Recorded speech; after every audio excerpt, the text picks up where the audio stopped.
Hey howdy guys, in this video we are going to see, what if Naruto was Pacfist? And this is movie. Leave a like, it keeps me motivated to upload more, and I request you to check out author of this story.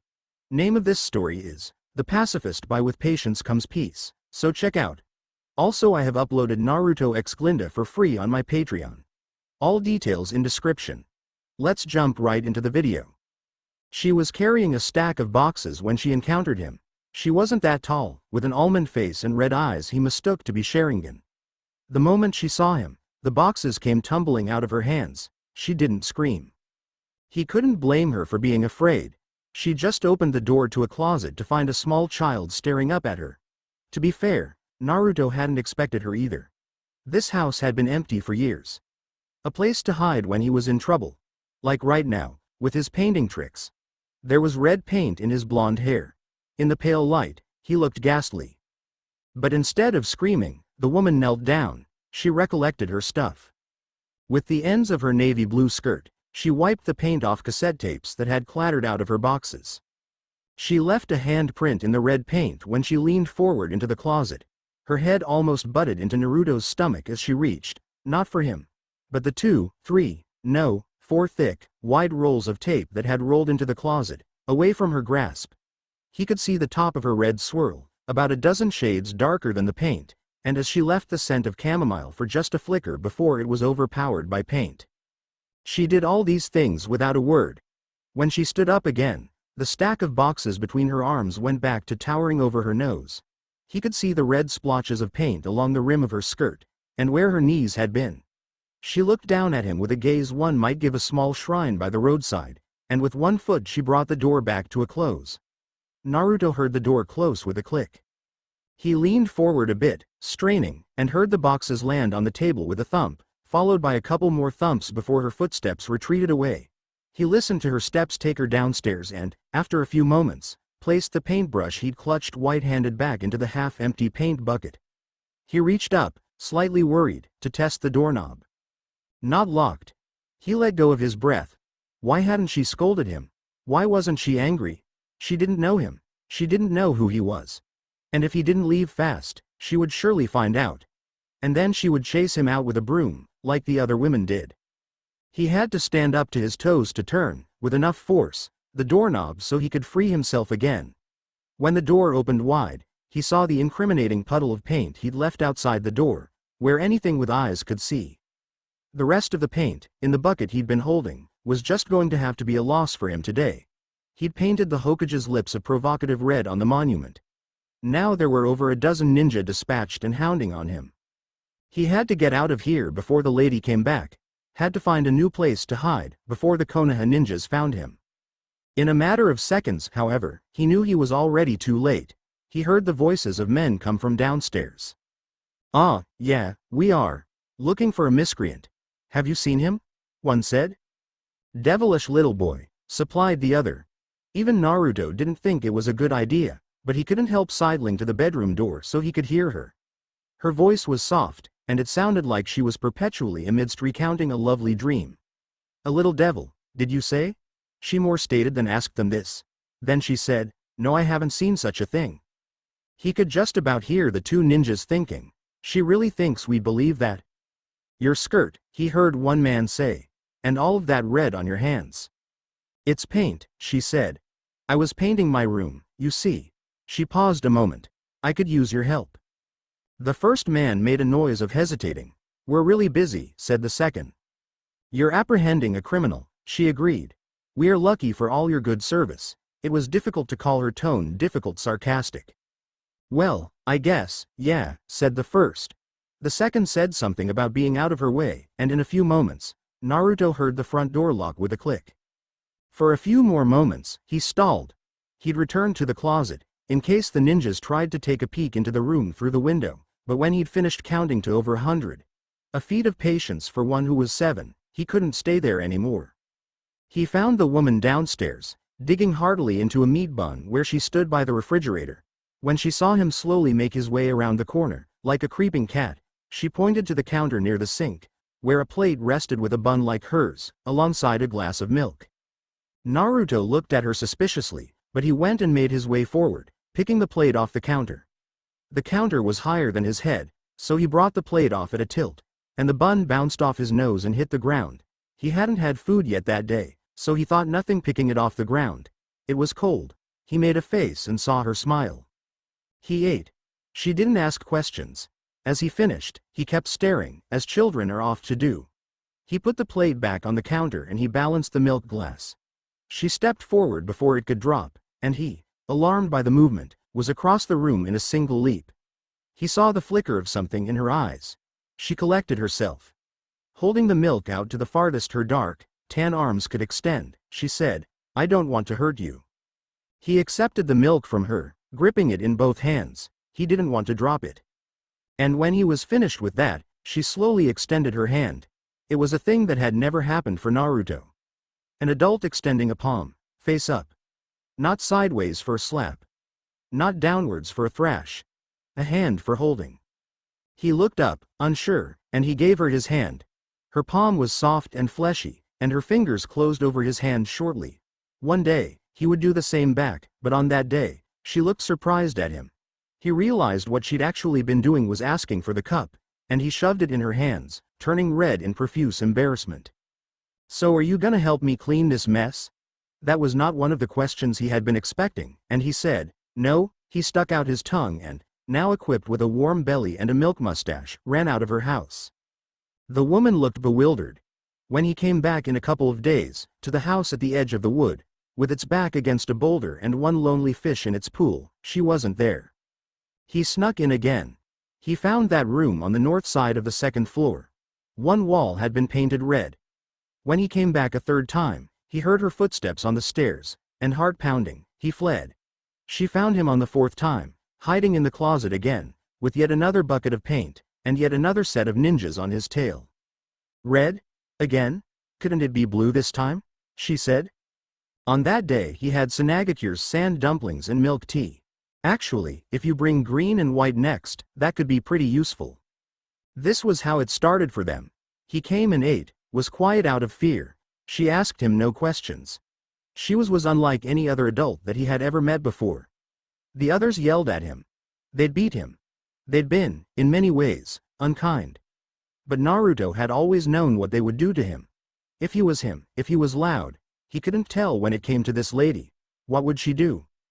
But if he could only have been honest with himself, he wasn't quiet because he was scared of her. He had been quiet because that was how he'd always seen her. He wanted to be liked by her. The days of quiet did not last long. He began to come by earlier and earlier in the day. He came when he was tired of running. He even came right after school. One day, heart beating raucously, he knocked on her front door, instead of sneaking in through the north side window of the second-floor bedroom. A door he knocked had never been answered before, so when it happened, he went wild. "What's your name, lady? Huh? Where did you come from? What are you doing here? Are you going to live here forever?" That day, he could contain himself no more. That day, her house had lost all semblance of silence. He helped mop the kitchen floor. "Are you from the land of lightning?" "You're not. I thought that's where all brown people come from." And he helped sweep the attic cobwebs. "You traveled the whole world?" "I'm going to travel the world too." He helped varnish her desk. "This is just like painting." And he wanted to help choose dinner and sides. "Are you going to make some more dumplings? Your sand dumplings are the best." He helped unfold empty boxes. "Do you know what my name is?" And he stomped them flat so she could put them in storage. "I'm going to be Hokage someday." He carried 2 baskets of laundry to the machine. "Is it okay if I just call you Sima?" And he trailed after her with the new curtains she'd bought. "This color is boring. You should do orange. That's the best." And then it would be dark again, and he had to go back. The third's retainers always checked on him at 9. If he wasn't in bed, there would be severe punishment. He'd go home and think of Sima and what they would be doing the next time they met. It was a good way for his 8th year to end. Sima opening doors and finding this child. Sima giving him chores while he talked a mile. Sima holding his hand and giving him smiles. Naruto finding a place to spend time. It would be the beginning of something great. Then came the day the flutist first came to her house. Naruto heard the timbers low and sighing upon cresting the hill.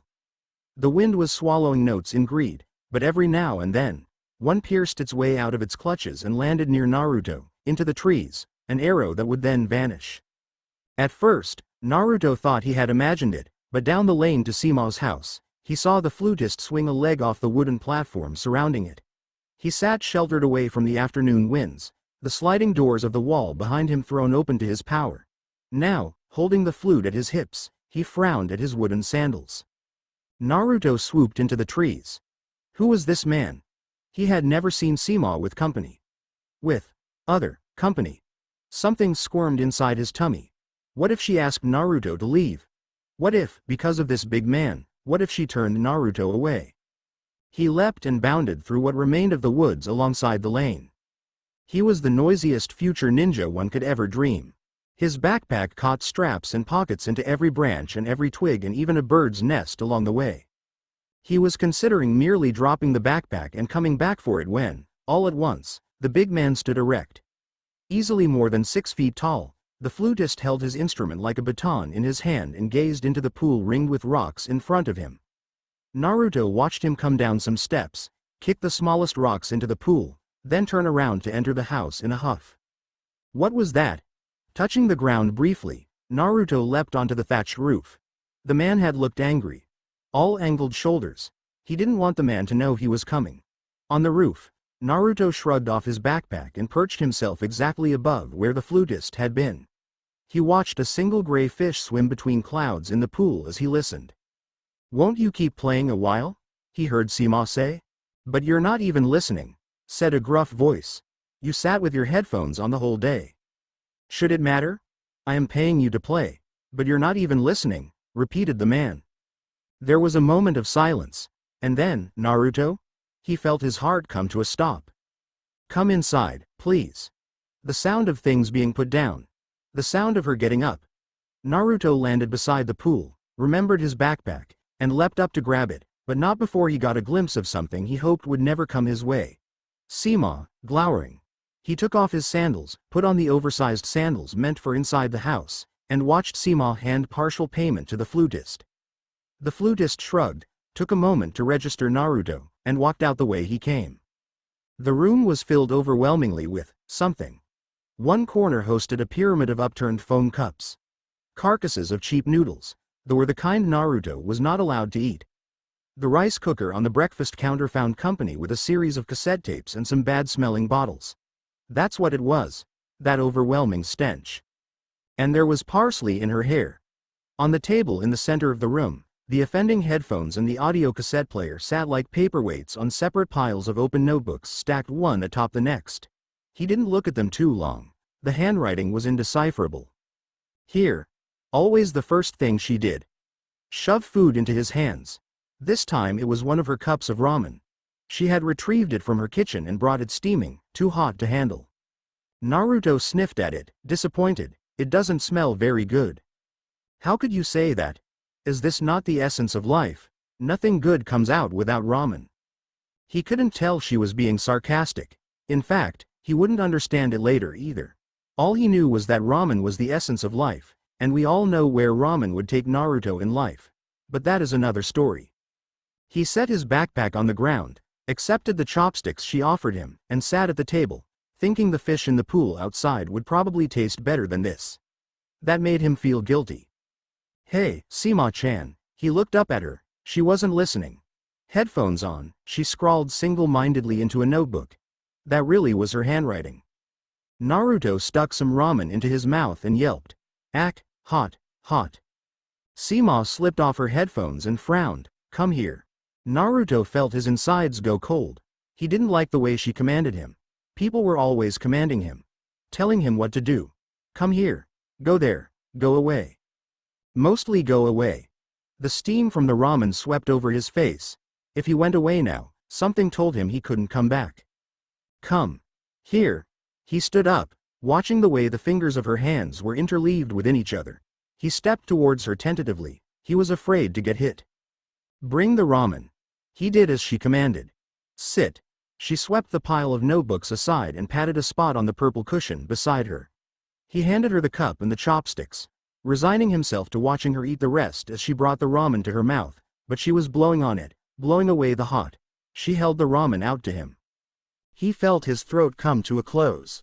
"Don't cry, Opening his mouth, he tried his best to slurp it down, feeling how close her face would come every time she leaned forward to blow on the broth. Her breath bounced softly off the ramen. He felt it on his face. The ramen was harder and harder to swallow. He needed to say something. Anything. Sima-chan, where's your family? He knew he shouldn't ask this, but he had to know. He just had to. And in one question, he was asking many, many things. Many things that all boiled down to just one thing. Are you like me? But then she said, far away, and his heart broke a little. His brain knew it shouldn't, but what does the brain do for anything? He decided to change the subject. Why did you bring that flute player? I needed quiet and peace. Then why the headphones? Because I'm working. None of this made sense to Naruto. Not yet, at least, so he asked, why do you live alone? Her eyes finally focused on him with this final query. Naruto, she said, I am never alone. He wanted to give her the packet of candy he bought, but when he reached to find it in his backpack's side pocket, he found the packet gashed open from his dash through the trees. He was, for a minute, ashamed, when she said, you're a real Banashi if I ever saw one. I'm a what? She told him a story from her lands. He didn't feel like it was a compliment. Banashi was a girl who once got lost in the woods, and she was crying. She cried so much, she was able to use her trail of tears to keep track of where she went, and eventually she found her way out again. Except you left a trail of rainbow tears, Sima said, examining the tarnished purple packet of what used to be colorful fruit chews. You certainly wouldn't be that hard to track. Naruto felt his cheeks flame as he snatched the packet back. I just won't bring my backpack next time. Yes, you will, she said. Take out your homework.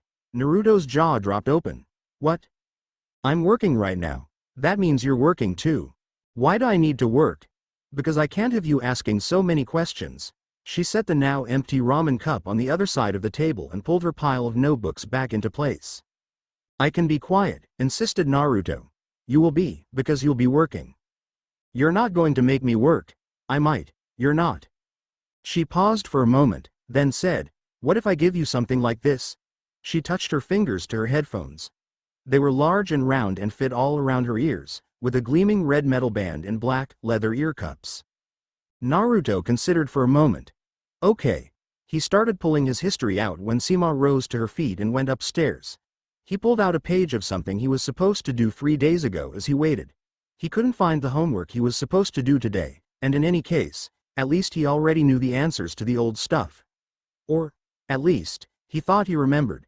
Looking at this stuff about the Inuzuka, Aburame and Hyuga clans, he was no longer quite sure. He stuffed the history page back into his backpack before Sima could come back and started pulling other papers out instead.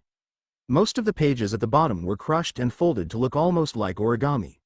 This was months of papers on which Naruto had thrown on his books and textbooks. He found a field trip permission slip. Maybe he would be able to go to the Shinobi Museum after all. When she came back, she was holding another pair of headphones. They were boring and black, and they looked cheaply made, but Naruto accepted them. She handed an audio cassette player to Naruto, at which he marveled. He'd never even held such a thing before. There were 3 buttons on one side like a spine, with a triangle, square, and the double triangle of fast forward. He listened to it whir when he pressed that, and liked how pressing the square made the whirring stop with a snap. Sima was already scratching away again. Naruto looked at her machine, resting near her left hand. She had pressed down one button. The single triangle, down. Naruto positioned the headphones over his ears. These ones with earmuffs made of gray foam, and at first they were itchy. But when he pressed play, all of his thoughts stopped. It was music. It was flute music. The music collected in his throat.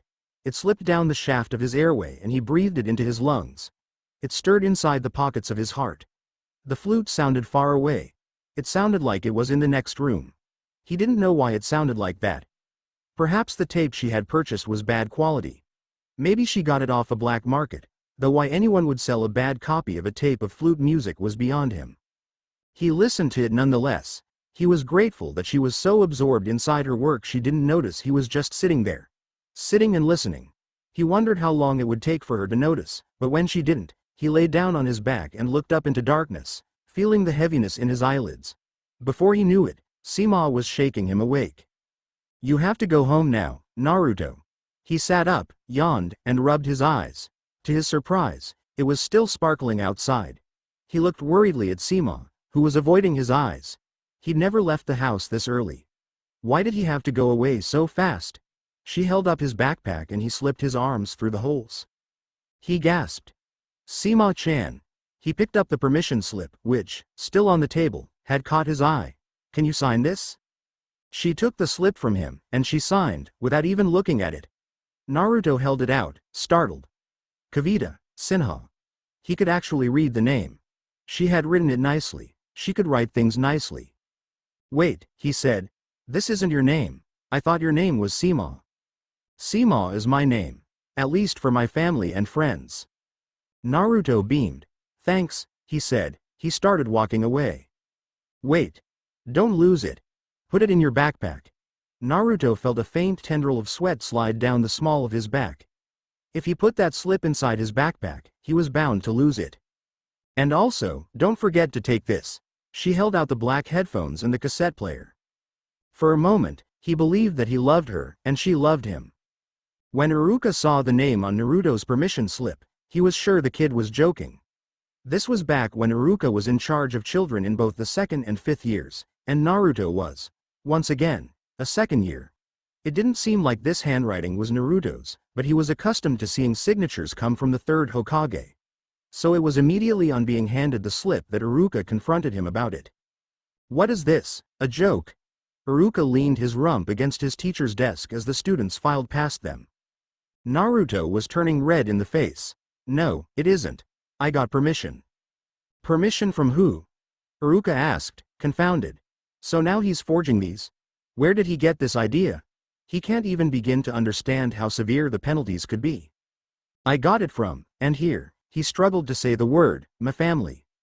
Naruto, you don't have any family, Iruka overheard Ino say. Like most of the other students already exiting the doorway, she had already handed Iruka her permission slip and tossed this bit of news over her shoulder nonchalantly. Because you're an orphan. Do you even know what orphan means? For a moment, Iruka wanted to slap her, which was highly inappropriate, but he didn't have to see the fury writ across Naruto's face to know Naruto knew full well what it meant to be an orphan. Iruka knew what it meant to be an orphan. But children, being children, said the cruelest of all things. I'm not making this up, Iruka-sensei, Naruto said through gritted teeth. 'Cause Sima said she's my family. That doesn't say, Sima, you imbecile, Neji joined in, handing his own permission slip out to Iruka. And now we learn you can't even read. Astounding. That's 'cause Sima is just her nickname, Naruto called after Neji. Sima is real, and she's my family, believe it. Kiba and Shikamaru glanced at each other furtively behind Naruto's back as they too handed their slips. Iruka waited until the rest of the students left. Then he crossed his arms. Naruto, lying can be a pretty big crime. I'm not lying. And signing an official document like this is forgery. It's not a forgery. Iruka opened his mouth to correct him, but he knew that would be a waste. Naruto wasn't listening. I'm getting you a new permission slip. He stood to get to the drawers on the other side of his table, but Naruto had already backed away a few steps. Get the 3rd to sign it. He could hear the shaking in Naruto's voice. The 3rd isn't my family. Naruto, the 3rd, is not my family. He looked Iruka straight in the eyes. Nobody believes me. Why does nobody believe me? Iruka steeled himself. Because you're lying. He didn't want to be stern this way, but he had to be. He saw something go slack inside Naruto's eyes. A bridge had closed, and Iruka knew that it was happening. Felt it happening. He could see good faith extinguish. And he was trying not to feel it, as he turned away from Naruto to open the 2nd drawer. He pulled a new, clean permission slip from the folder and walked it back to Naruto, but when Iruka held the slip out, Naruto slapped it away. He said, I'm going to prove it to you, and when I'll finally be Hokage, everybody is going to believe me. No one is going to say I was lying. He turned his back on Iruka. Not even you. It felt like his feet couldn't run fast enough. They left pavement and landed with a clatter on metal roofs and wooden poles. The clouds swung underneath them before his feet found ground again. He ran, he ran, he ran. He didn't know where he was going, But he was bound to get there fast. Or perhaps he was going nowhere. Perhaps that would be the best description of his life, if his future was informed by his past. He realized with a shock that he had left his backpack in the classroom. And in it, wedged deep in the papers, his headphones. Seema's headphones. He slid to a stop on a market roof. He couldn't imagine going back. Iruka-sensei must have already gone home by now. They probably locked the school already, with his backpack. But the headphones, Seema had just given him those headphones. He'd listened to the flute on that one side of the tape so many times last night, the player ran out of batteries. He'd have to wait for the third's weekly check so he could get money to buy more. In a spell of dizziness, he nearly swooned off the side of the building. He remembered how much he hadn't slept. If only Iruka-sensei, Naruto regarded the sinking sun. He couldn't go back to get the player, but he couldn't show his face to Seema if he had to tell her that he lost it. That's it. He had to get it back. Swallowing his pride and sinking into tired depression, Naruto started to head back. At least Iruka-sensei will be gone. He decided locked doors shouldn't be a problem. He was supposed to be a shinobi. He would face the challenge when he got there. But the door wasn't locked when Naruto returned, and Iruka-sensei wasn't gone. Iruka was surprised to see Naruto back. He had just returned from the bathroom, having just graded the Chapter 4 math tests, when he found Naruto back in the room. Iruka froze, then swooped against the wall of the corridor to watch him open his backpack, search frantically inside it, make a sound of relief as he pulled out some black thing, and, satisfied with having found it, dropped it right back again. Shouldering his backpack, Naruto mounted an open window sill, left open since the room was so hot and stuffy, and leapt out of the building. Iruka sighed, re-entered the room, stopped a moment, and sighed again. He couldn't help it. He just simply could not. He leapt out the window and followed Naruto. It was one of those days again. She was writing and glowering into the page. She'd set a ramen cup in front of Naruto, and did not even offer to blow it cold for him today. Just latched on headphones and wrote. It was all she was doing lately. He wished he could have told her about today. About everyone else.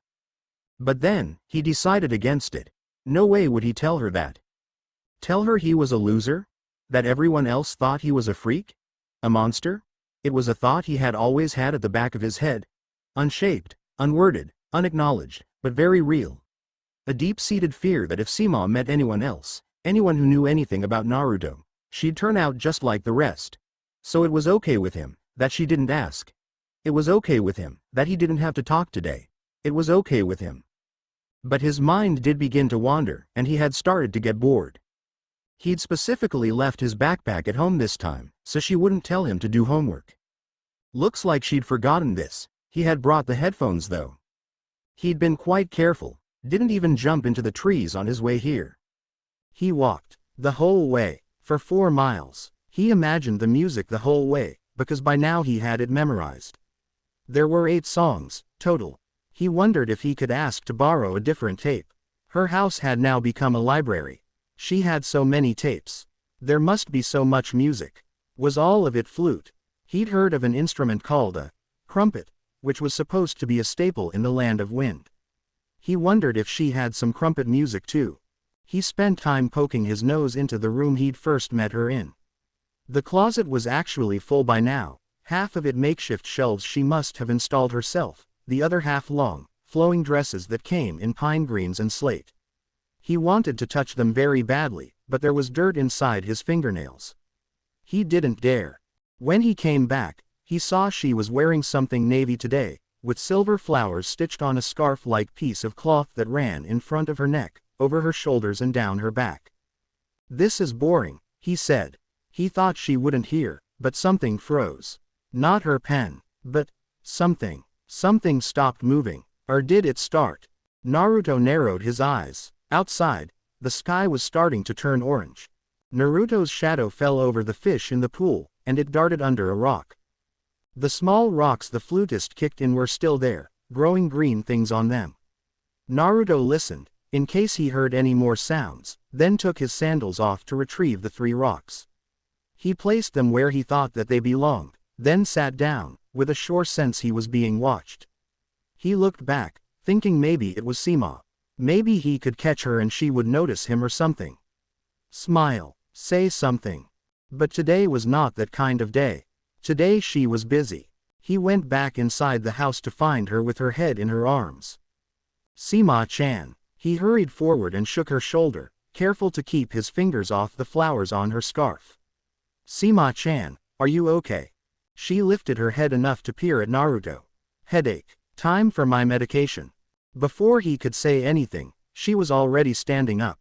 She left the room and came back with a very large bottle. It didn't look like medication.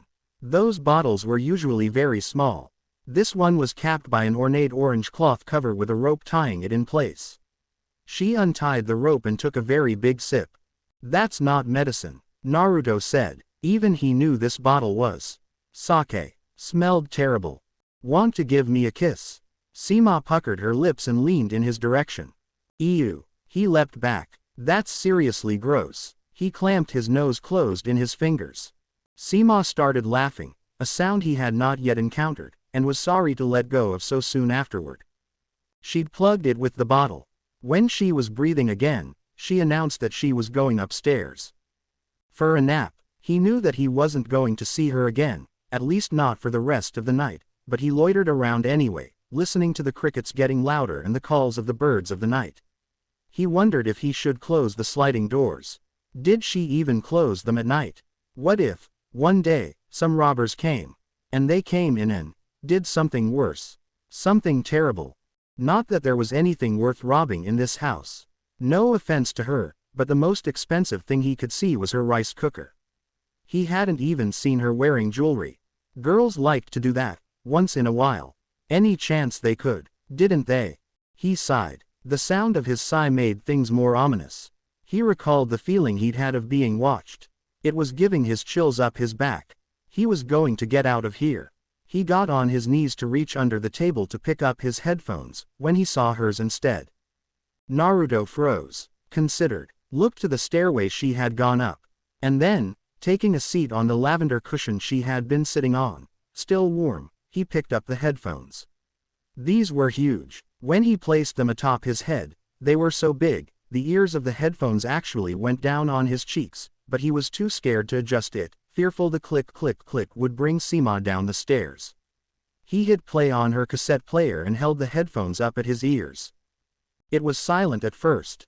Just the sound of tape rolling. And then, it wasn't music. I come from a family ailing in poverty, said a woman's voice. It was very much familiar. There was not much the world would forward to me and mine. That May and June were cold and wet, leaving the rice paddies susceptible to the yagami stem borers and rhitoplanthopers. It was the second famine, and we starved. Just 3 of us, my mother, my brother, and moi. He must have been 14 at the time. I was 9. And I was smarter. I come from a family ailing in poverty. There was not much the world would forward to me and mine. That May and June were cold and wet, leaving the rice paddies susceptible to the yagami stem borers and rhitoplanthopers. It was the second famine, and we starved. Just 3 of us, my mother, my brother, and moi. He must have been 14 at the time. I was 9. And I was smarter. You'd think having a sweet, sickly mother would make him think twice about it, but I caught him eating up our rations in secret, thrice. I have no clue what he thought we'd do when we ran out. The village elders were strict and sure how much they should provide, to whom. He told me that the rats had eaten them, the moron. If there had been any rats, we would have been eating them. I couldn't believe I shared blood with something so dumb. So I killed him one day, using his own stupid jutsu. Substitution. The days had grown hot, and the fields were not yielding. The fish in the rivers had still not returned, thanks to a Megaker's poisonous wastes floating down. People were saying the village hidden in the rain, more like a city, were the ones sending rain unending. I didn't care. There was nothing I could do about it. It was my brother I could do something about. And so I did. I coaxed him out into the river with me. I had told him that I'd found fish. Near the far side, close to the butcher's house, just past the Maiden's Holy, where the cliffs hung so far out we could pass underneath unseen. I told him to not tell anyone, but I needed his help. See, I was nimble, so I could catch the fish, but I told him I could not kill them. I did not have that strength in me. But I knew he could. He agreed to help me readily. "How do you think we should cook the fish?" he asked, already planning. "Let's get the fish first. We'll let Mum decide how." "Good plan. And put these burlap sacks in your pocket," I insisted before I got into the boat. "We'll hide the fish when we're returning." He put them in his pockets and nosed the boat into still waters, jumping in after me. "There," I said, when we had gotten under the cliffs. "That's where the fish breed." My brother waited until the boat floated closer to where I pointed. The waters, tinged deep blue-gray from the hidden rains industry, had gotten very much opaque, so my brother near skimmed his nose along the surface he was trying so hard to see. His face was the last thing he'd be seeing, for it was right as he leaned over the water that I threw my weight in that direction. We were in a canoe, and we capsized, but not before I substituted the burlap sacks with rocks I hid under my seat. My brother had no chance. He was always a poor shot at swimming, and he'd never been out in water so deep. My biggest concern was that his hand would clamp over my foot, but once he slipped into the water with nary a shout, neither hand nor foot would come up again to even generate a splash. There were just a bunch of bubbles lost amidst more bubbles as I motioned the canoe towards shore. I knew I wouldn't be able to ride it on my own, but I could pull it, since the river didn't move. I was anxious to get going. Everyone had seen what happened to Amira's skin when she'd swum those waters too long. We'd all seen the silver sheen, which I had been the first to declare beautiful, before it was peeling within a half week. When I was back on shore, I realized I was not sufficiently prepared to tell my mother. The cobbler was the first to find me, in all of my distress.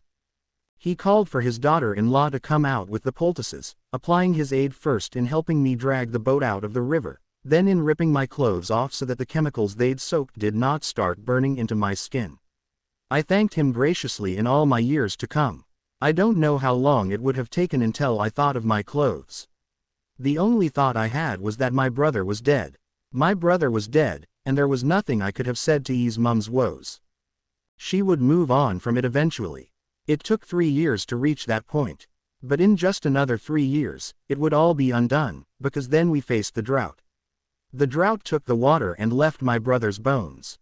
We found the coat he was wearing, metallic, glued to his rotted skin, and in his pockets, rocks. And by we, I mean, my mother. She had gotten better, thanks to that disgusting medical veterinarian I had to seduce. She once asked me why, asked me how, for we never had any money. Why would this man help her, when we had nothing to offer? I was weak. I couldn't hold her gaze. She never asked again. Well, she'd been walking along the banks. I never returned to it, not after that day, but she would, every now and then. She said she was searching for his spirit. It didn't occur to me there was anything the chemicals and poisons wouldn't dissolve. Not that I would have returned to take care of the mess anyway. That would have seemed like admitting guilt. Wouldn't it? I'd been 9. I'd been scarred. It was enough that the village chose to think of me so. Little did I know how this discovery would take a turn for me. My mother went back to drawing her diagrams. She'd been a botanist all her life, and though her botanical knowledge never lent itself to the poison and healing interests Shinobi wanted to reap, over the scientific community she held much sway. She was just proposing a theory about something she had heard termed genetics. She was analyzing dominant and recessive traits, and I, her crucial assistant, humored her to give her something to do with her mind, when there was little she could do with her body. It was when she was sealing a report I had written, word for word from her mouth, that she told me. She expected the look of shock on my face. She did not know what went on behind it, for she then said, "I just want you to know that it wasn't your fault." I did not know what to do with this statement. She went on, "I hear the way you weep at night. And I wanted to tell you that it wasn't your fault." She held my face as both her eyes began leaking. "Your brother committed to kill himself long time ago. If not that day, it would have been the next." The thoughts in my head went out like a suffocated candle. My world closed around me. As if time coiled into a tight spiral, I heard her voice reverberate down to me from every future stage of my life, all the times she would say to me, "It wasn't your fault he committed suicide. He wanted us to eat. How your brother was kind. That I could bring something so good into the world, that this son was mine. And in the dark, hateful moments, you should have been more like your brother." And I know that sometimes she thought, It should have been me. It should have been me, not my brother. And what could I say to her? When the rains flushed our lands and brought the rice back again, the paralysis locked itself within her joints. It would no longer go away. This time it was here to stay. Again, she sank into indignity. She fell into dying of grief. And I, the assistant, went back to cooking her meals, emptying her bedpans, lancing her blisters. 18 years. 18 years is too long to sustain gratefulness. 18 years, only built of resentment and shame. How heavily did she lean on me? How because of her, I became nothing? How without me, she would be nothing? The genetics research, our accomplishment, stamped her name into history, though I had been holding the pen. She made her son into a hero. In memory, he lived beautiful and young, lamented long into the future. His flaws faded, and he attained perfection in memoriam. He claimed a piece of my mother's heart that can only be claimed in death. You should learn from his example, my dear. You should learn from him. Then came the day she was dying. In her final words, she appealed to him once more. She wanted to leave me inspired, but I broke. I would brook this injustice no more. I did it. I said, I did it. He didn't commit suicide, I killed him. And my mother, eyes round, just said, oh. And then she died, just like I thought she would. They chose to sink her down into the river, over my darling brother's bones. Fearing they'd one day do the same to me, I fled. I have been traveling since. I know not how I'd lost my way. They would not take me into a megacre, even after the end of Hanzo's reign, so I meandered on my own, and then There was the sound of something rolling across the ceiling. Naruto looked up and yanked the headphones off his head. He could hear his own breath in his ears. And then, the definitive sound of footsteps. How long had it been? It had been an hour. Already. Naruto left the headphones on the ground again, where he had found it, then grabbed his own. He slammed his shin against the corner of the table, fleeing into the night and the winds. Leaping out towards the trees, he underestimated the wind and miscalculated his right foot's newfound weakness. This left him hurtling far and left of aim. It was a body slam into a tree trunk. The panic cleaved out of him with the impact. As he felt the blood trickle down from a split cheek, he found the silence and the clarity to think. He wasn't thinking about what she would do to him, if she would be angry, or how mad. He was thinking about the voice he'd heard in the audio. It didn't lilt like her, she didn't speak that way. But the voice, that bewildering voice, so steady, so strong, and so cold, that voice was still undoubtedly hers. This meant the entire thing had been an exercise in agony, for he had just found somebody to love. He had just found somebody to love. He had just found somebody to love.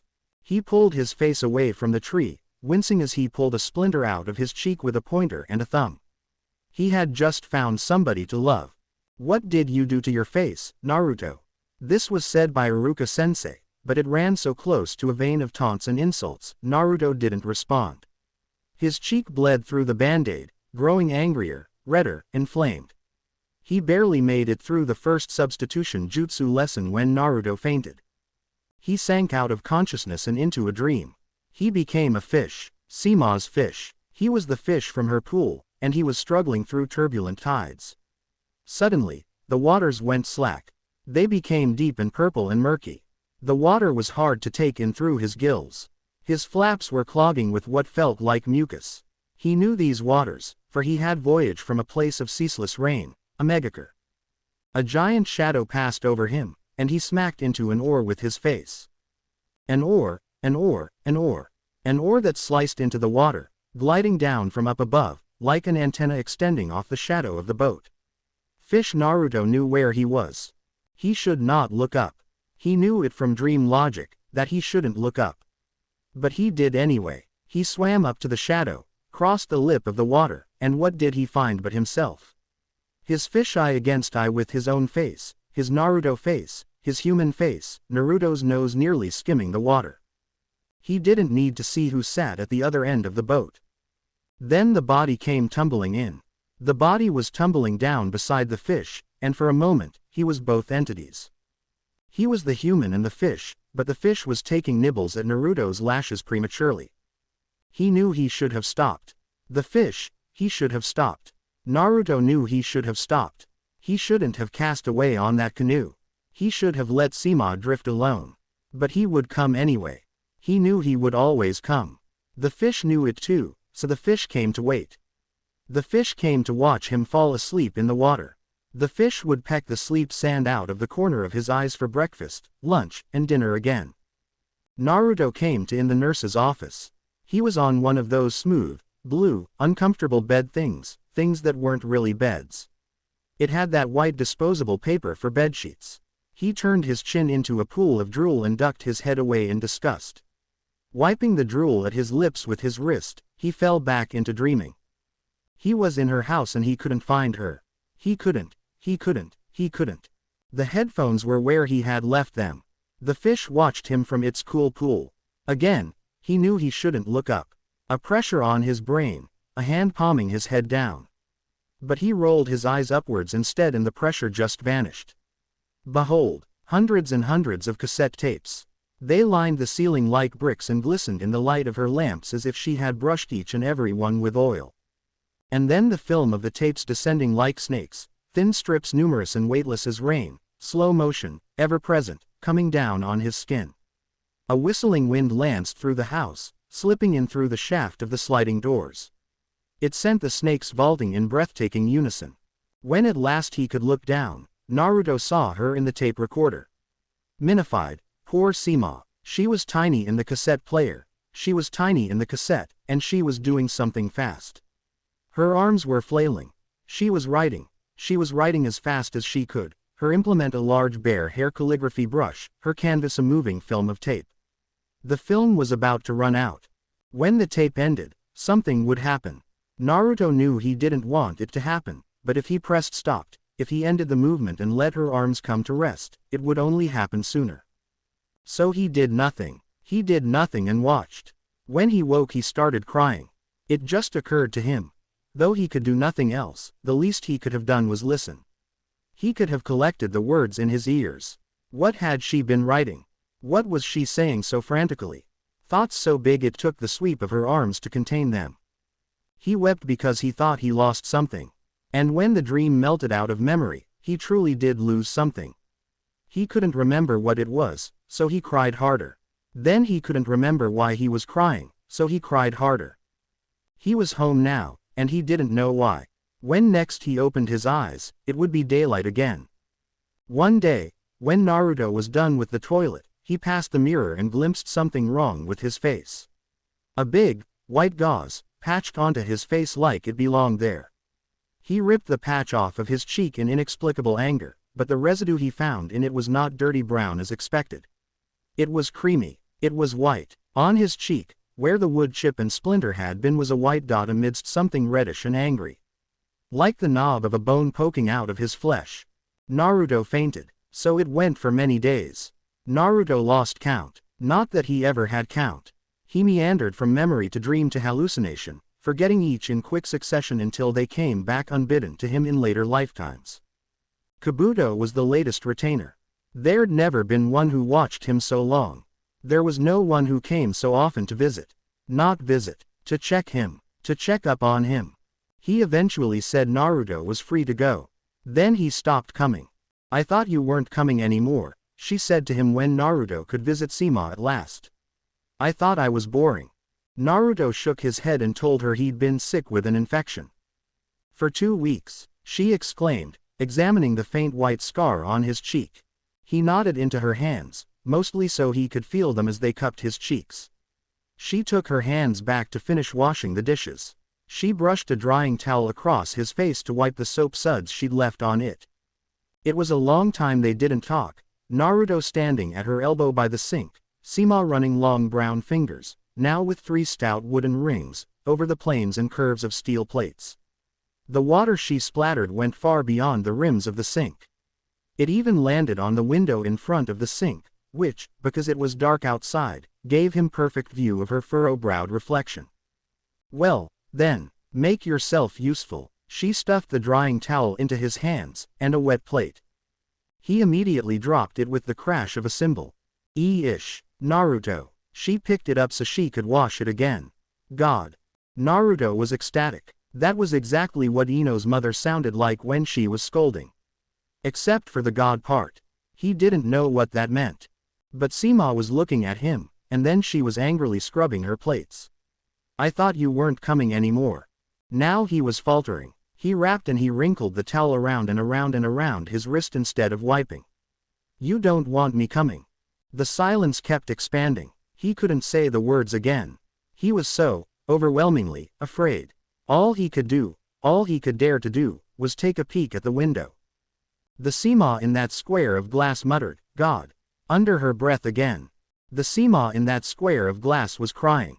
She didn't say anything when she sat down upon his bed. Just looked at his table, sink, fridge, bathroom. Naruto scratched an ankle with the sandal of his other foot as he stood by the table, stomach in knots.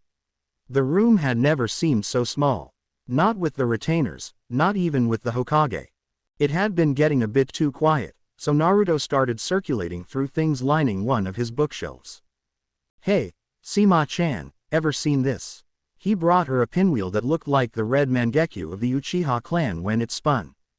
Then it was a cricket he had encased in resin back during the first grade, a painting of the sun, a one-off art performance he was never able to recreate, a Hyuga flag he had somehow managed to steal away last New Year's festival, a comic book given to him by the third Hokage, and a Will of Fire bookmark that he had never used. He showed her a picture he had from kindergarten, as well as the graduation medal he had gotten that day, with the red tactile swirl of the Uzumaki clan. She looked at each of these with interest. She let him blow on the pinwheel to make it turn, moving it to and away from him with measured movements in her wrist. She didn't pick up the cricket no matter how long he held it out. She held the painting up to the light nuzzling in through the window so the sun could poke in through it exactly where Naruto had painted it, and waved the small Hyuga hand flag around a bit, turning it this way and that. Patting the bed beside her, she let Naruto sit beside her as she read her whole way through the comic book. He spent some time watching her eyes as they traveled up and down each page, so he knew when it was time to turn the page. But he got bored and went back to the table, and started drawing until she finished. She'd slipped the bookmark inside the book when she rose to stand. Naruto. She stood behind Naruto for a moment to examine his drawing, then started doing something inside the cupboards he had to climb the kitchen counters to reach. I don't imagine you were taking care of yourself when you were sick. Were you? No. Naruto shrugged. It was someone else. He had already forgotten. Whoever is working for the third. Sima froze from the arch of her back. The what? I mean the third Hokage, duh. She pulled her gaze away from the plates, bowls, cups, and the single tea strainer Naruto never ever used, because tea was for old people. He didn't see the conflict in her face when she said, well, that's a marvelous thing to do. She said it in a tone that made him think she didn't find it was marvelous at all. To be so involved in raising all the orphans. She was studying the medal with the Uzumaki swirl with the base of her thumb, the way she'd studied the scar on his cheek last night with the base of her thumb. Not all the orphans, he said, feeling wary. I guess, just me. Because I'm a monster. Then he realized he wouldn't know if there were others like him that the third Hokage attended to, and for some reason, the thought ignited a fear in his stomach.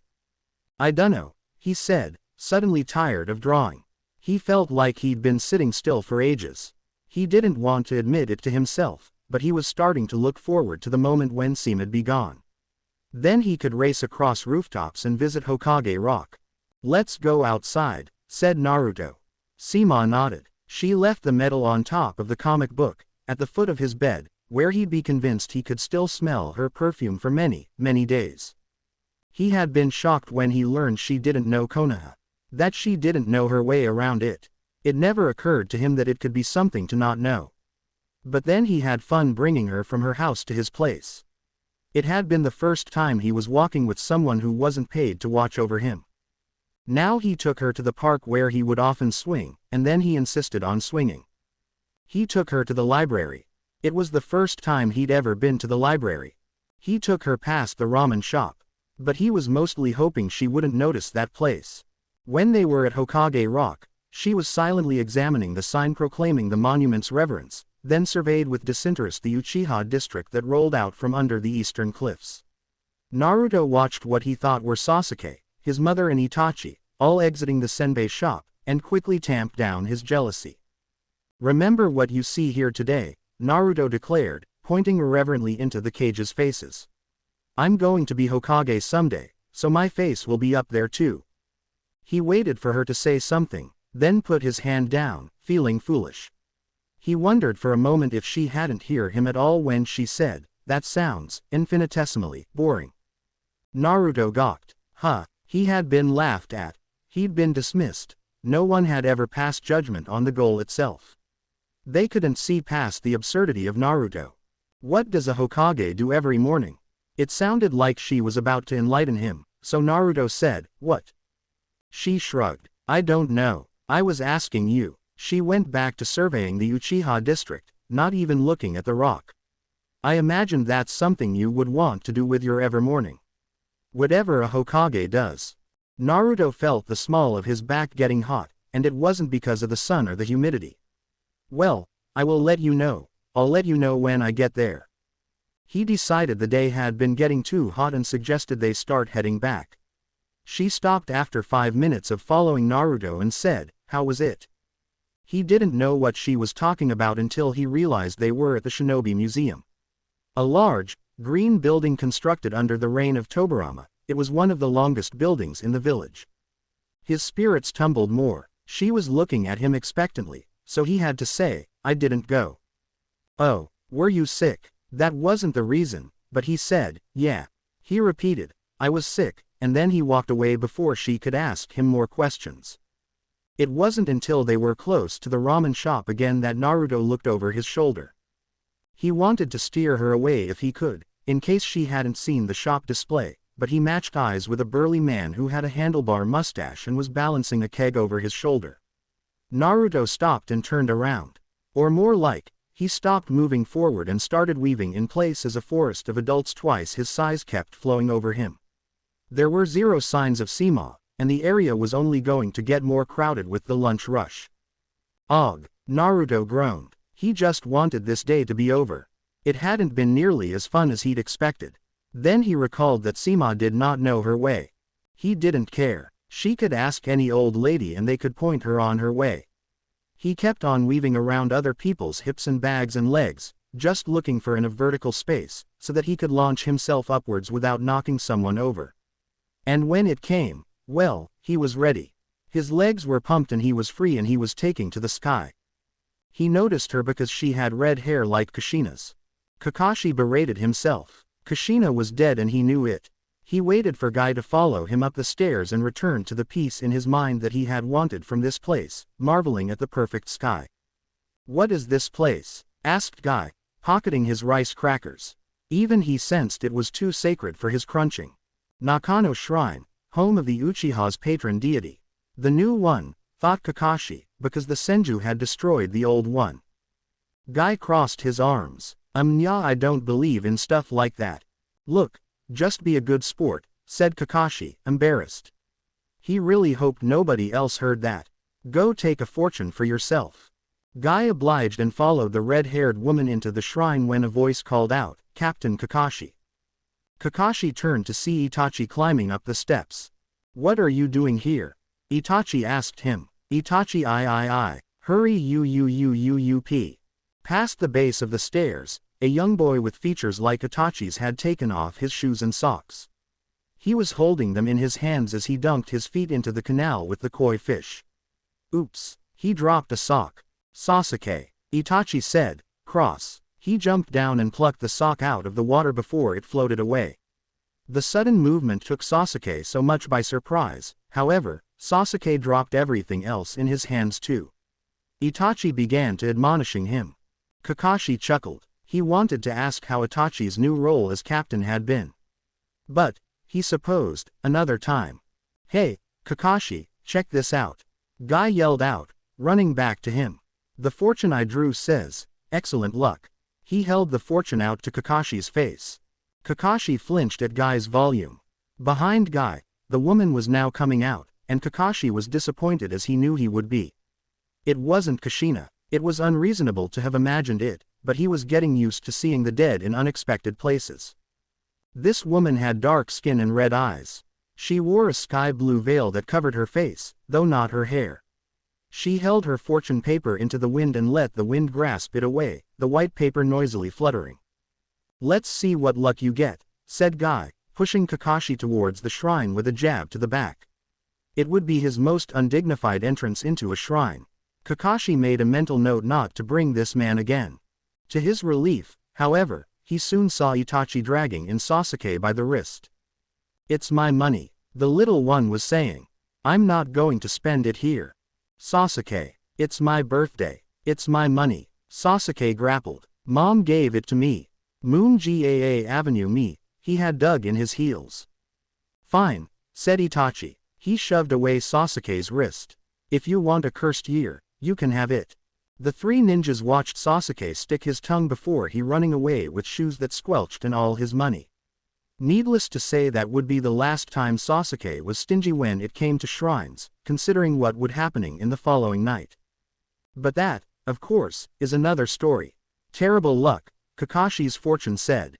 "Excellent luck," said Itachi's. Itachi didn't say anything to Kakashi and left. Guy followed Kakashi to the rotund trees that encircled the shrine.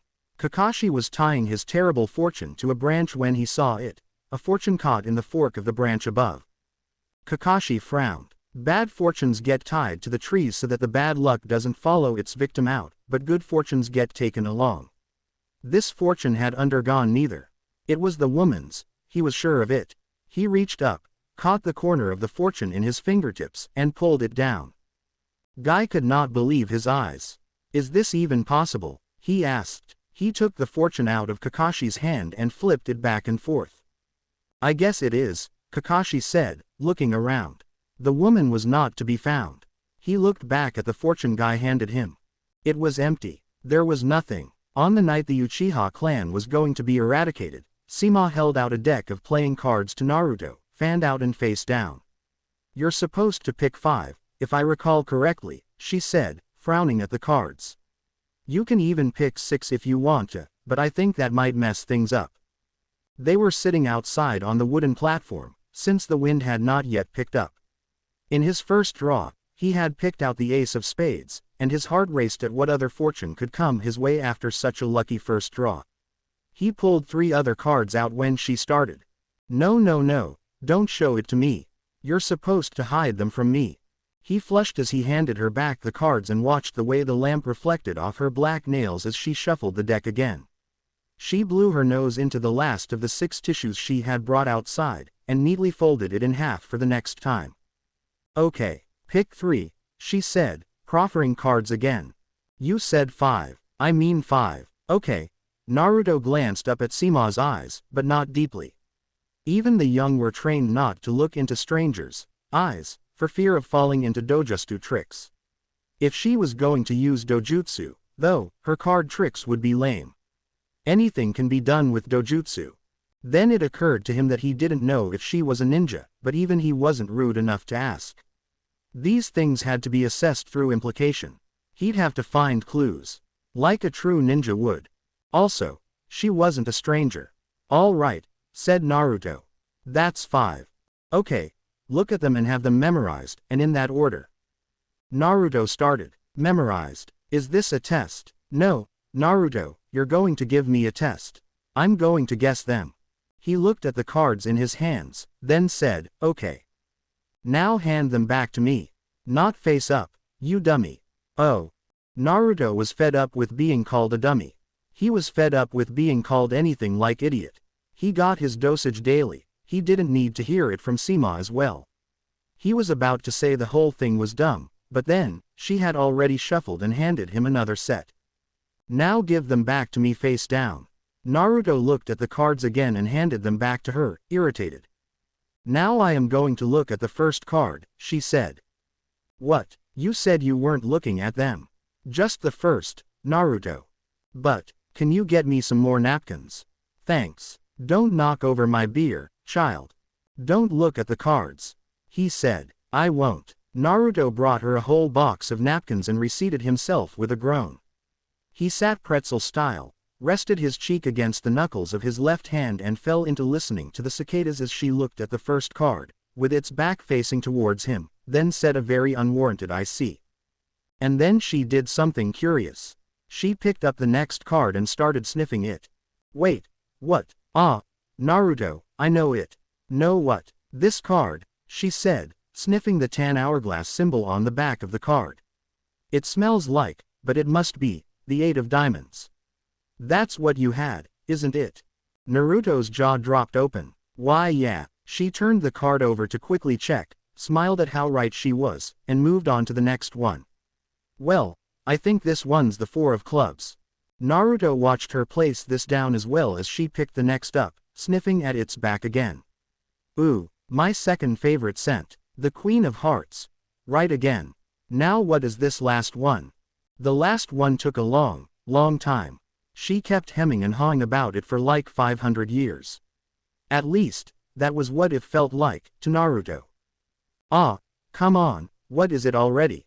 He asked, unable to decide if he was more excited to see her get it right, or if he just wanted to point a finger to her face when she was wrong. Well, I know that it's a jack, but is it of clubs, or of diamonds? She heaved a deep, worried sigh. This one's tricky. Let's go with clubs. But how? Sima smiled as she held out all 5 cards to him. You cheated, he said. You looked at the cards while I was getting the box. Sima scoffed at him. I did not. Then do it again. Very well. Fine. And then she did it again. She only looked at the first card, but she was able to sniff the rest, which were all face down. Naruto snatched them and sniffed at them, suspicious. I don't get it, he said with great reluctance.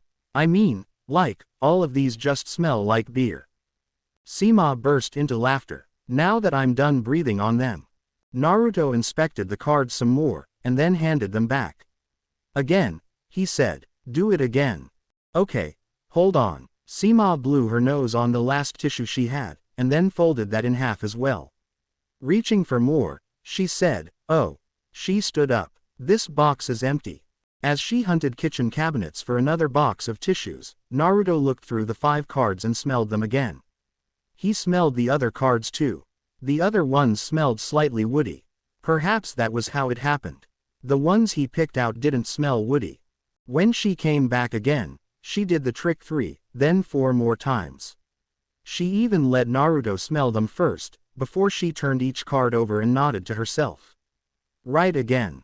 By the 5th time, she said she was getting tired, and she went back to her usual place, purple cushions, writing table. Well, this is lamentable. I should not have gone with the beer, she said. I'm allergic. Then why did you even buy that? Because, it's cheapest. It smells gross, Naruto said, making a face. Then he came upon a thought and shouted, hey. Sima looked up, alarmed. What kind of idiot do you think I am? He said. You've got a runny nose. You can't smell anything. Sima stared at him for a few seconds, stunned. And then she burst into laughter. Just as he expected, as if he would fall for such tricks. He ran back out to retrieve the cards she'd told him to clean up, and then he brought them inside. Now, seriously, show me what you were doing. Naruto landed knees first onto her cushion and felt her arm against him as she raised it to move her tankard across the table. It moved with a great wood-on-wood trudge. All right, this is how it works. She let him pick a hand of 5 cards again, but then, with him sitting at her side, they looked at the first card together. All right. Naruto nodded. He was concentrating so hard he forgot to feel her breath in his hair. Now this. She picked up the next card, face down, a mystery to both of them. Then she sniffed. Except right now it was mostly runny. She said in her dramatic overtones. It sure smells like a 9. She seemed to be waiting for him to say something.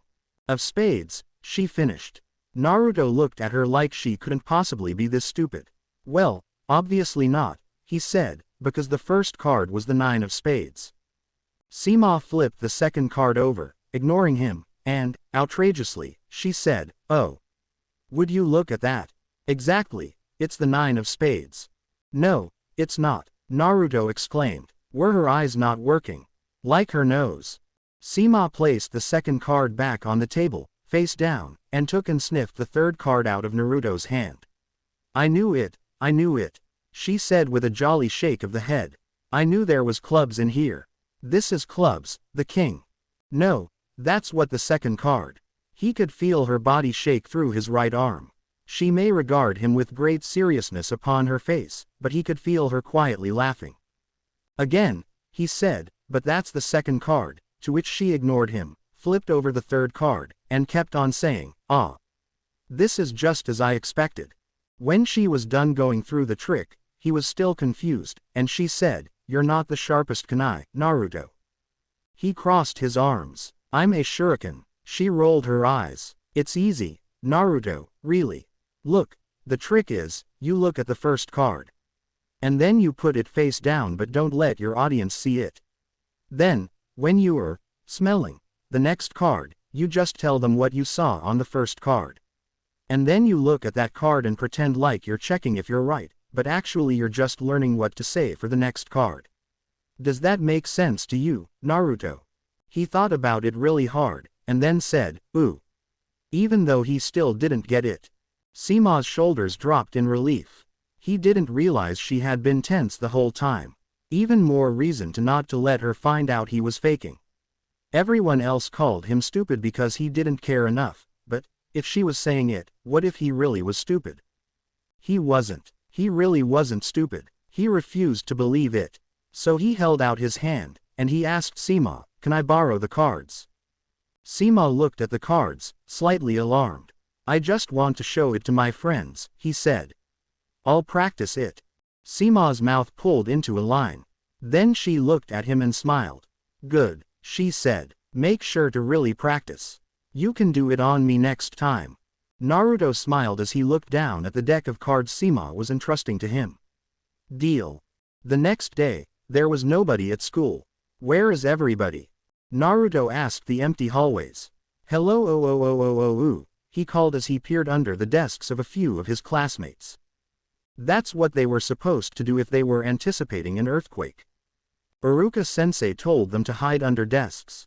Though he didn't find anyone there, he had already slipped into play mode. He was ululating at the blackboard, the way he imagined Inuzuka's at a wedding. He was running across everybody's desks. He stuck his nose into their contents. There was a bag of potato chips in Choji's, half finished. Only, he drew a poop on Kiba's pink eraser. Kiba would smell the culprit immediately, of course. He took everything that belonged to Ino, Sakura, and Tenten and shoved it all into Shino's desk. He knew how much the girls feared bugs, and through that, Shino as well. He couldn't blame them. Now that he thought about it, if a girl kissed Shino when he got older, would she come out of it, with something crawling on her tongue? Naruto felt himself convulsing at the thought. He brushed his teeth roughly down the length of his tongue, as if he was going to flick ants out of his mouth. He shuddered. Geez. Thinking about Shino gave even Naruto the heebie-jeebies. He was good material for nightmares. For the record, he forgot about Hinata. Closing parenthesis. Then he looked at the clock. Not even 9:30 a.m. What was he going to do with himself?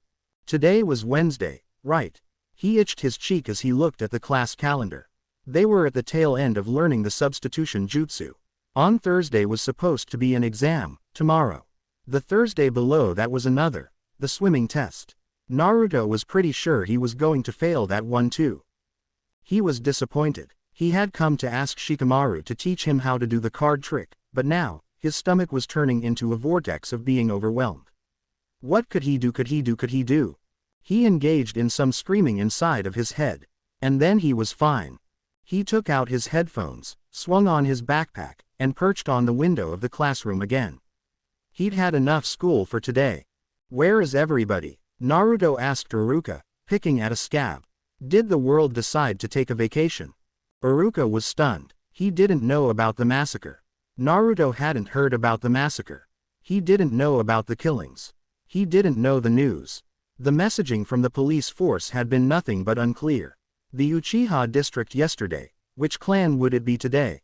Konoha had become, with one act, a ghost town. Everyone was going into hiding. Grocers had been raided before dawn. Storefronts, shuttered as usual for the night, were staying shuttered through the daylight. The streets were so quiet and sparse, it chilled the marrow in Iruka's bone. The Hyugas had already completed their exodus. They chose to return to their former haunts than to stay within Konoha's walls. What good was it to seek the protection of these walls when the enemy was on the inside? It would be years before Iruka would see Neji or Hinata again. And Naruto was just bumbling outside. "Hey!" exclaimed Naruto, pointing at the folders in Iruka's hands.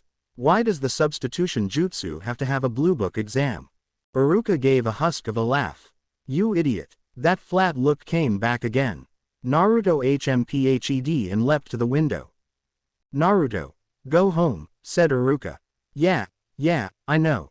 And don't come back until." Iruka had meant to say more, but Naruto was already gone. He internally kicked himself with a groan. Damn it, not again.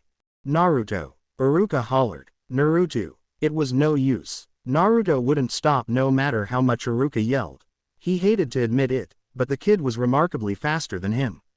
Springing off of roofs, a light pole, and a water tower, Naruto vaulted 3 to 4 steps ahead of Iruka, and launched himself out of the domestic unit of Konoha's Akamichi clan and into the power plant, sliding skillfully down one of the plant's 2 chimneys. What kind of an idiot throws himself headfirst into the matrix of an electrical plant? Iruka rushed forward, the bottom of his stomach going out with a new sense of urgency. The only way to catch up to Naruto would be to slow him down, and to slow him down, it would look like Iruka was attacking him. Do it wrong, and he catches Naruto mid-jump and lands him into a wire that electrocutes him. Those wires were passing over 500,000 volts to account for the losses of transmission over 100 miles within the city of Konoha, and over 400 miles of line outside of it. Iruka bypassed the water tower and dropped over the no trespassing fence, right into a conveyor belt full of coal. The conveyor belt, a chute, lifted from just above ground level to 50 feet above ground. It ended by emptying into the great gray tubes, silos, a reserve of over 40,000 tons of coal needed to keep the power plant going. On top of that was what looked like a great white box, with one side open. This was the receiving end of the coal chute, and beyond Iruka's comprehension, miraculously, it had managed to stay white. Over the lip of that great white box, there came into view a yellow tuft, then the face, then the shoulders and neck, and the torso of Naruto, as the kid was breathing hard and looking down. Iruka was also breathing hard, the coal skittering, clicking, clacking around his feet. The chute was rickety underneath him, with metal clanging and bangs. It was transposing him in an upwards arc towards Naruto, whose blonde hair was now swung in the hot, muggy wind. Maybe this was how it always was, Iruka thought to himself. To Naruto, it always looked like Iruka was attacking him. When did Naruto ever hear him out? Kid was always running away. When did Iruka ever even get to finish a sentence? He had called him a liar. Naruto wasn't lying that day, yes, Iruka knew that now. But with his track record, honestly, Iruka couldn't take fault. But what had Naruto heard now? He heard the words "don't come back," and then he scrammed. He didn't hear anything else. Iruka was supposed to be teaching the will of fire to the next generation of Konoha. When it came to Naruto, what was he teaching? Iruka slapped his hands together, brushing off some of the coal from his hands as he thought, if he was really going to be teaching Naruto well, he just needed the kid to be in one place for more than 2 minutes, damn it. Is she Tujin? Iruka slapped his hand down along the flat, metal side of the chute underneath him, then hissed as the side of his ring finger caught the edge of a nail as the chute continued shuttling him. Naruto was still watching him, still breathing hard, but from the way he looked down at his feet, it was clear he had tried to take a step back and be gone. Iruka knew what Naruto was seeing next. The boy would find his feet surrounded by ring upon ring of black symbols enacting Iruka's barrier ninjutsu. He was finally going to get to the idiot. Hey, Iruka could see the word form on Naruto's lips, though he couldn't hear him over the metal clanging yet. Now Naruto was trying to remove a foot out of his sandal. Shit. Naruto. Iruka dashed up the chute, the metal creaking ominously underneath, and in one leap, he landed next to Naruto before the barefoot Naruto could leap. Let me go. No, we're not doing this again. I said let me go. Stop struggling. Ouch. Naruto had landed a barefoot kick at Iruka's shin. But it clearly hurt Naruto more. Iruka didn't even want to think which direction Naruto might have just sent his toes. Judging from Naruto's face, Gods damn it, Iruka sighed. Naruto had buckled with both hands around his left toes. As he landed on his rump on the white deck underneath him, the black symbols of Iruka's seal swept up onto the fabric of Naruto's pants, up his thighs. Now, Naruto was definitely sealed into place. Iruka got down on his haunches. "Let me look at them," he said. But Naruto slapped his hands away with a violent "don't touch me." Iruka was still for a moment, then took a seat beside Naruto. He looked out over the power plant, with the power lines standing tall and stark in the north, the two chimneys to the east, the sun climbing between them, the chute below falling off to the west. He was subconsciously rubbed his hands inside of themselves to rub off the sting as he listened to the coal in its constant clattering, as it flowed into the silos below. "Sensei, why do you keep following me?" Naruto kept his gaze always down, trying with 2 fingers to try to peel a binding symbol that looked like a squished and sloppy E off the end of his right knee. It remained on his knee-like print. "I followed you because I've needed to talk to you, for a very long time." The kid stopped picking at his trousers as he listened. "I guess the first thing I should say is that I'm sorry to you," Iruka started. "But..." Naruto looked up at him. "It's somewhat hard." Iruka watched a pair of birds skiff the wind and land, indecisively, on one power line, then the next. "My parents were killed during the Nine Tails attack." Naruto stared intently at him for a moment, then he tore his gaze away. "So, that's not my fault. I know. I didn't ask for any of this. I know. Then why don't you just act like you know? Why doesn't anybody?" Iruka could hear the tightening inside Naruto's throat. He couldn't say more in that vein. It was too close to breaking the village's 8-year decree. "Naruto, the people who got killed last night, it was the Uchiha clan." He could feel Naruto stiffen. Iruka hated to do it this way. He had started to lead Naruto in one direction, and now was switching the subject, not giving the kid an answer to his question. But of course he knew Naruto would listen. Who wouldn't listen on hearing such terrible news? And what about Sasuke? Iruka was struck by the thought. Of all the things Naruto could have asked him, by whom? Where? How? Why? The first thing that Naruto thought about was Sasuke. "Sasuke's fine," said Iruka. "Well, no, he's not, but I heard he wasn't physically hurt." "I just can't imagine." "You just can't imagine what?" Iruka looked at him. "Naruto, Sasuke was the only one alive." "Out of what?" "Of his entire clan." Naruto's eyes widened. "Wait, what?" Now he stirred and looked about. Why would anybody do something like that? Of course the kid didn't know, Iruka realized. Who did he have to tell him? Iruka stood up, brought his hands together, and released Naruto from the barrier ninjutsu. "No one knows yet," Iruka said, "but this is why there's no one out and about right now. Naruto, a lot of people are afraid. This is why, I will now be escorting you. Let's get you home. We have to get you somewhere safe." Naruto rose to his feet, subconsciously testing that he could lift his legs, and his shoes, off the white deck. His shoes had previously been glued to by Iruka's jutsu. "Sensei," Naruto said, looking at his shoes, not him. "Should I be afraid as well, Iruka-sensei?" Iruka paused for a moment, then said, "Everyone has cause to be afraid, to some extent."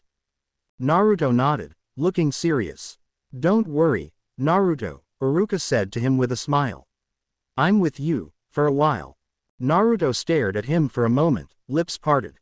And then, he looked away. "Just stay here for a while," Iruka had said to Naruto. "I'll get food for us both, in 10 minutes' time." And with that, he had left Naruto in Naruto's apartment and dropped into the barbecue place with the smoking chimney he had seen 2 streets back. Open, serving, what a rarity. When he came back with a pork bowl and a treat from the land of wind, bulgogi, he found Naruto's apartment door slightly ajar. Iruka's heart skipped a beat. Naruto. He entered the apartment and placed the food, wrapped in a plastic bag, on top of the shoe cabinet beside the door. Reaching for his kunais, he advanced through the apartment, but of Naruto he saw no signs. Nor did he see signs of a scuffle. No Naruto, no backpack. Iruka sighed. He thought he had finally gotten through to Naruto. He thought, this time, Naruto would wait. What possessed Iruka to think things would work with this child? So where was Naruto? Iruka wondered, exiting the apartment and locking the door behind him. It was after he heard the click of the lock that he realized he had stupidly left the food all behind him, but then he thought of where Naruto went, and why. Sima. Naruto came down the slope of the road to her at a run. She was kneeling at the pool, on the single, largest, flattest rock, and she had her 2 hands pressed between her thighs. She looked up from the fish at him as he came to a stop at the edge, and asked, "What are you doing?" "Communing." Sima went back to looking at the fish. In a bizarre flash, Naruto saw an image of Sima's face, rippling through water, like he was looking up at her, the remnant of a dream, and he had been a fish. But now Sima looked back at him. "Is it not school time?" she asked, her voice hypnotic and lilting. Naruto was breathing hard as he said, "I just wanted to make sure that you were okay." Sima's brow went up on one side, and for some reason, Naruto blushed. He said, "Listen, something is happening." "Something has already happened," she responded. She looked back to the fish in the pool. Naruto couldn't tell if he was being dismissed. Risking the fact that she might yell at him, he dropped his backpack where it was and came to the large flat rock, squeezing himself beside her. Sima didn't look like she was pleased, but she had shifted sideways, and she had accommodated. The air was hardly stirring. The heat and humidity made it hard to sit and breathe in unfiltered sun, but Naruto let himself pink with oncoming sunburn anyways. He needed to feel her body beside him. These ligaments and muscles and tendons and bones assured Naruto that she was real. That she was here. "What do you know of this?" asked Sima, taking a stapled set of papers out from where she had clamped them in half between her thighs. Naruto hadn't even noticed them, and leaned her way to take a peek at what was written on them. To his astonishment, she took the 2 corners at the top and proceeded to rip the pages down the middle. "What are you doing?" Naruto gasped. Sima continued ripping the pages into itsy-bitsy bits. There was a giant 47 written on the page in the front, but he could read nothing else before it was all in shreds and smithereens. She littered these into the water, like she was distributing salt to a meal, or spreading sprinkles on ice cream. "I have to feed my fish," she said, "and he only likes to eat words." Naruto's jaw dropped open. The fish, now a shimmering, glimmering ice blue, had risen to the very top, taking into the round of its gaping mouth a single piece of paper at a time as the white word-speckled flecks turned gray in the water. Slowly, a few at a time, they sank. Naruto watched. What he had just seen, of his village, and Iruka, slipped away. Here, in the near silent lap of the pool, the world faded into the smell of Sima's hair which she had washed it in 14 days. "So what do you know of this?" Sima asked again. "Of the yesterday's happenings." "Oh, you weren't talking about the paper." Naruto was suddenly hyper-aware of all the coal on his hands and legs. It was getting on her clothes. He grumbled. The something of yesterday, it didn't feel real to him. It didn't feel real to him at all. "Iruka-sensei," he said, "that the Uchiha clan was eliminated." "Except for Sasuke." "Eliminated." Sima's brows were raised. He was insanely proud she had picked up on it. Eliminated was a very neji word. Sima looked back at the fish. "Please tell grandmother for me." "Grandmother," Naruto repeated. "Where does your grandmother live? I didn't even know you had a grandmother." Then, seeing that her body was not turned to him, he said, "Did you just say that to the fish? What is it you say all the time? Believe it." Naruto didn't know what to do. He had never had that phrase turned back on him. Now that he was hearing it, it sounded kind of dumb. But Sima was talking to a fish. Naruto looked back into the pool. And then he leaned forward. "Agape." The fish was gone. "What?" he whispered into the water. Sima pushed herself to her feet with a long groan. "My knees." And then she retreated into the house. This time, the sliding doors along the sides were unopened. They were optimizing shade and cool air. Naruto retrieved his backpack and followed her in. He was beginning to feel a little unsettled about that fish. Fear, yes. He didn't know why, but that was what it was. When he got inside, Sima was collecting bottles and sweeping the floor. "So what's your grandmother like?" Sima sniffed the bottle she had picked and stuck its mouth up to her eye. "Scary." Naruto waited for a little more than that, then asked, "Your parents?" Sima was deadpan. Stupid. Naruto considered this. No one he knew ever talked about their parents this way. Then, hesitantly, your brother. Sema lifted the bottle to her lips and made a sucking sound. Disappointed, she set it on the table next to her other empties. She went back to sweeping as she said, I don't have a brother. But you once did. Sema paused mid-stroke. She had her back to him. No, Naruto, I never had a brother. And then she went back to sweeping. Naruto asked hesitantly, your brother. Sema lifted the bottle to her lips and made a sucking sound. Disappointed, she set it on the table next to her other empties. She went back to sweeping as she said, I don't have a brother. But you once did. Sema paused mid-stroke. She had her back to him. No, Naruto, I never had a brother. And then she went back to sweeping. Naruto frowned, and he sat right where he stood, in front of the door. His eyes were still adjusting from the bright outside. Of her, he could only see an outline, a form. Perhaps he shouldn't have been asking those things. He was helping her carry the bottles outside to the shed in the back, where trash and recycling would be collected around dusk, when she asked him, is that something I was saying? When I was full of drink. And he said, kind of, because he didn't know what to say. He knew what not to say. Sema loaded the clinking bottles into the blue bin, and she kept looking troubled. Naruto, you have to get back to your place faster. Before I start drinking. But you're drinking all the time. He'd never seen Sema's eyes widen in anger like that. Now they were widened at him. He took a step back. It's okay, he said. I like it that way. That's when you're fun. Sema's shoulders seemed to collapse. She became smaller. Well, her tone was clipped. You're going to leave earlier. Because I'm not going to be fun anymore. But, Naruto, I mean it, she said. I'm not myself when I drink.